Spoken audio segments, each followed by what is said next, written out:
Hey everyone, and welcome to Backseat Sports. I'm Josh, that is Caleb, and today we are breaking down and predicting this Nebraska North Dakota game. Obviously, we have a lot to learn in this game, and it's going to be interesting and probably reveal a lot about the things that we were feared after the Nebraska Northwestern game, and of course, some of the things that we need to reveal going into the future to be optimistic about the future. And we're going to be debating Scott Frost's future at the end of this video as well, which is something we talked about that we were going to do in the Northwestern breakdown. So it's going to be a spicy one, and we have a lot to get through.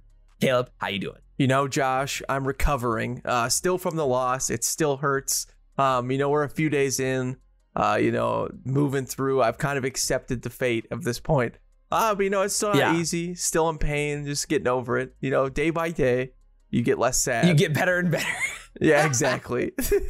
Yeah, I feel that for sure.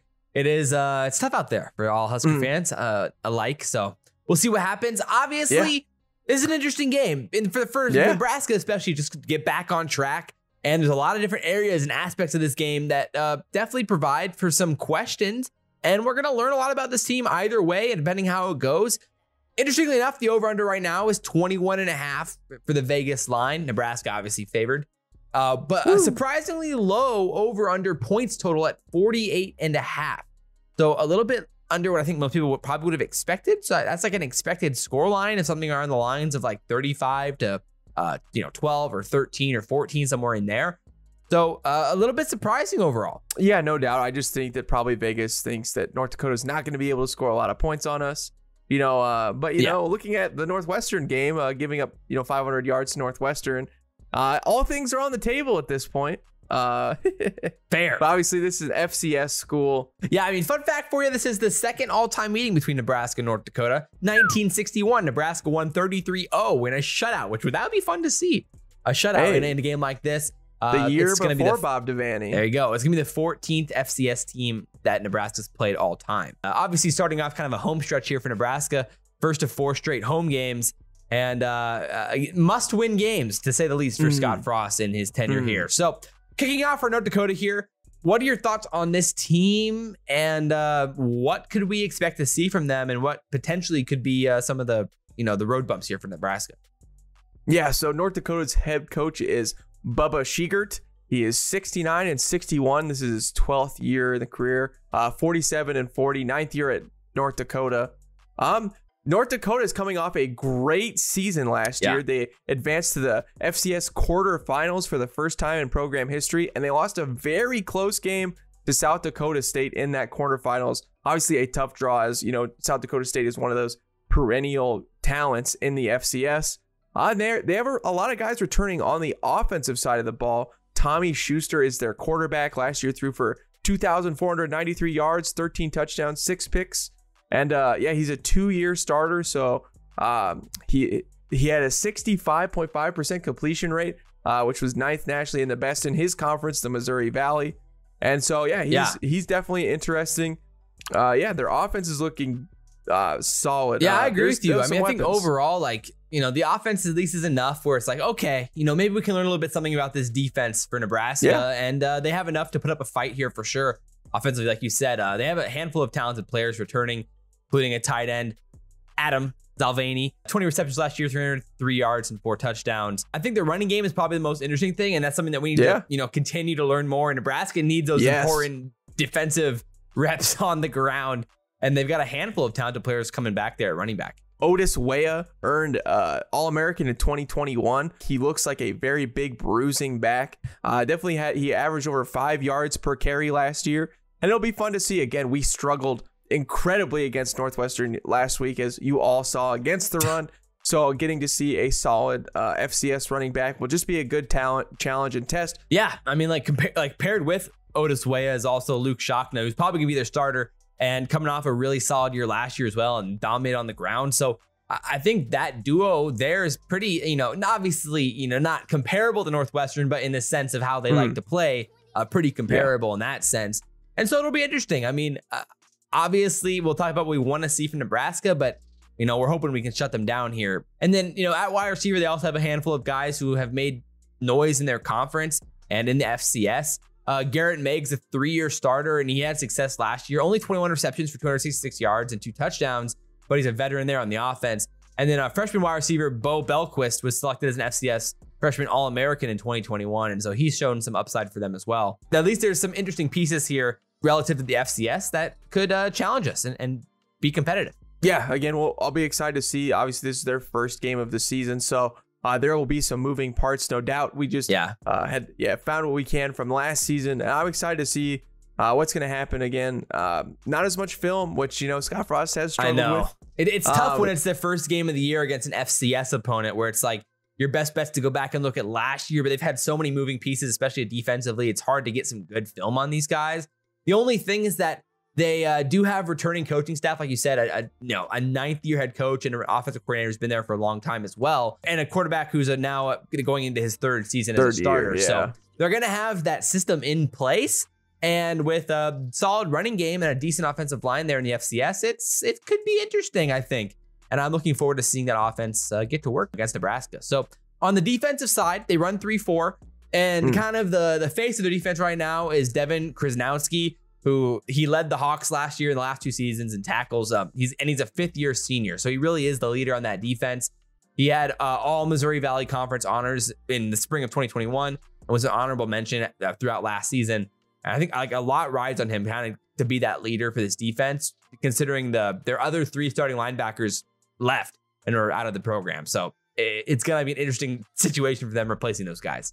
This is where North Dakota was able to be so successful last year. Their secondary was really, really good. They had a great scoring defense, and they lost a ton of parts on their secondary. This is going to be a very new defense for them this year, and I expect them to struggle, which is an exciting thing for Nebraska. We really do need a pickup here, and just really it was like Josh said, just Devin, who was their middle linebacker, is really the only player of note. They're missing a lot. They still have nose tackle Jalen Morrison, who's a 3-year starter, and defensive end Jalen Johnson, and defensive end Ben McNobe as well, who had 19 tackles, 2 tackles for loss, and an interception. But their secondary is really beat up, and that was kind of their bread and butter last season. So I do expect them to kind of struggle. They're a lot like us, where they have a ton of new secondary players too, lots to learn. And as we saw last week, that equates to some big mistakes. And I imagine that some of our wide receivers absolutely burn some of their defensive backs. And I think we score some points. And Casey Thompson will definitely bump his touchdown totals after last week only getting 1. I do imagine that there'll be some more in this category this week. To be fair, they actually played at Utah State, and they put up 24 on Utah State last year, 48-24. And again, they had some really close games with some other really solid teams throughout the year. So the problem is they're probably going to be a completely different team. That's what you have to worry about with that type of rosters. So let's talk about Nebraska here now and talk about some of the things you want to see in this game. Let's start on the offensive side.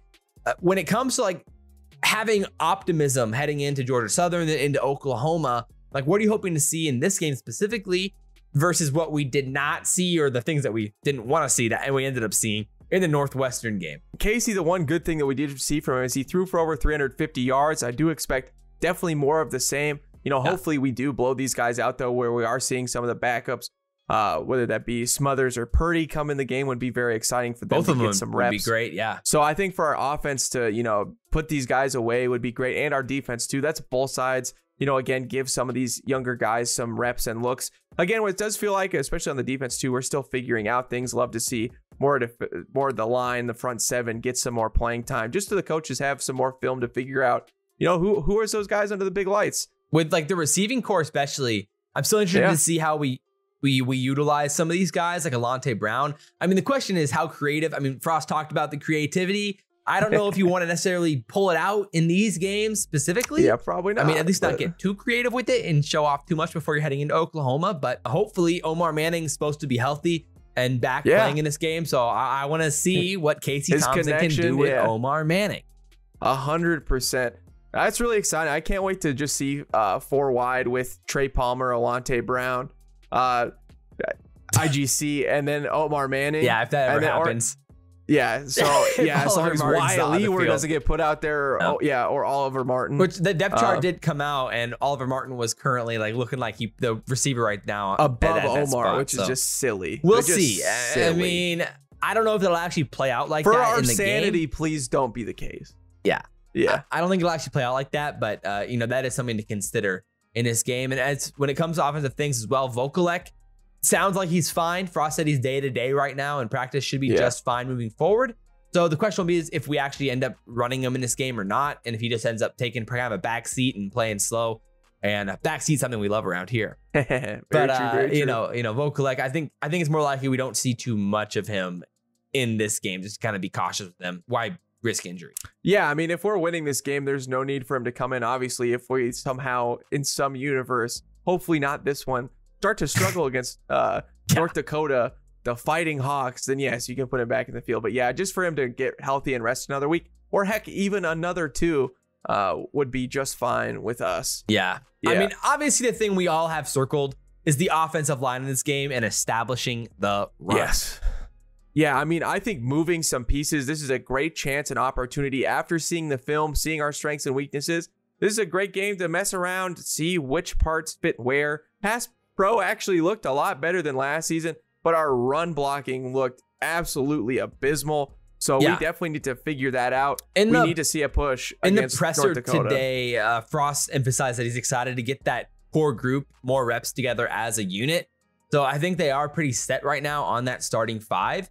The question is more like, can they get better as a unit? And if not, then like you said, maybe mix around with some pieces. And you'll have plenty of time in this game to probably try that out. But we better be averaging more than like 2.6 yards a carry outside of a 46-yard run. I mean, if we're not establishing some dominance up front, that's when I start getting extremely worried. It's like this is the type of game where it's like, if we don't pass this test, then we are in trouble in the Big Ten. And that's something that we have to figure out at this point is offensive line. Is it Northwestern the real deal defensively up front, or are we just that bad?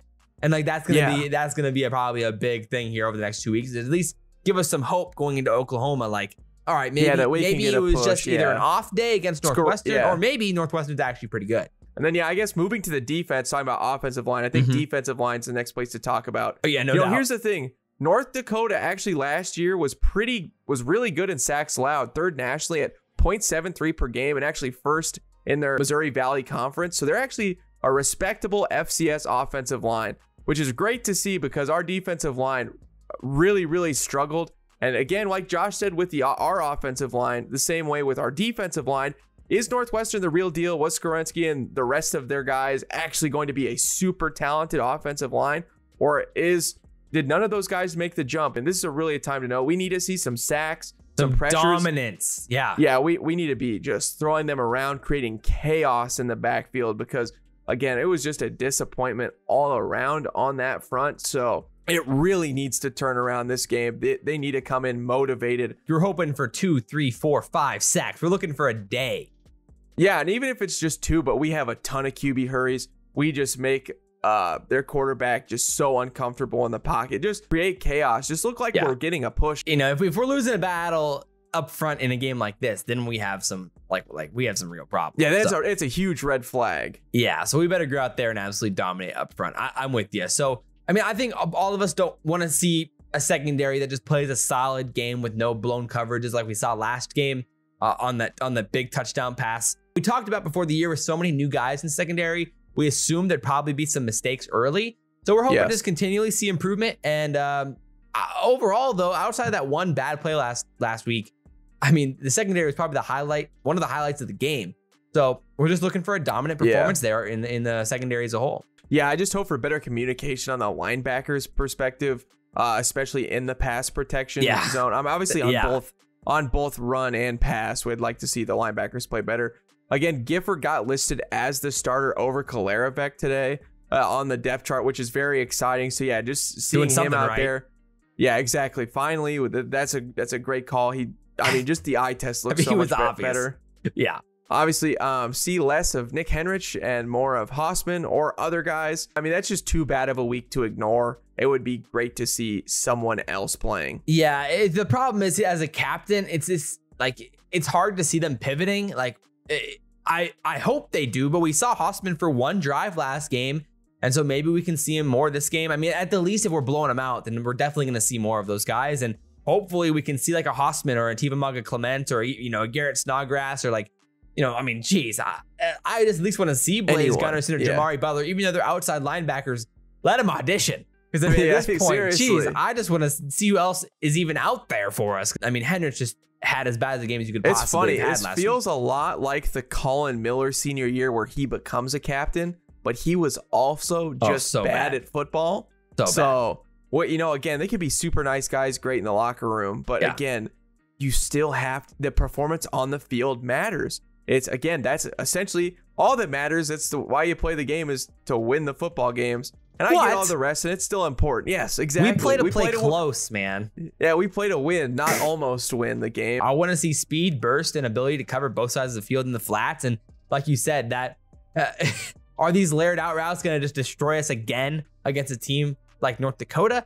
Are they going to be able to have success in the flats like they did, like Northwestern did? If we're giving up points here against North Dakota, we're in for a long year. How good would just like a shutout feel against them with tons of turnovers, tons of sacks? It would just restore a lot of confidence that, this season can turn around. And again, we're only one game in. There's plenty of time left for Nebraska to flip the script, but it starts here and it starts this week. We can give our score predictions first, and then we can kind of talk about a little bit of Frost and what we're hoping to see for Frost and what he needs to do in this game, like establish some confidence for Nebraska. So when it comes to score prediction, I think we're going to handle it pretty quickly. Again, the over-under right now is 21.5 points. Nebraska's the favorite, and then the over-under is 48.5 for the game. I'm going to take Nebraska, and I'm taking the over as well. So I'm going to go pretty solid game overall, 49-17 win for Nebraska.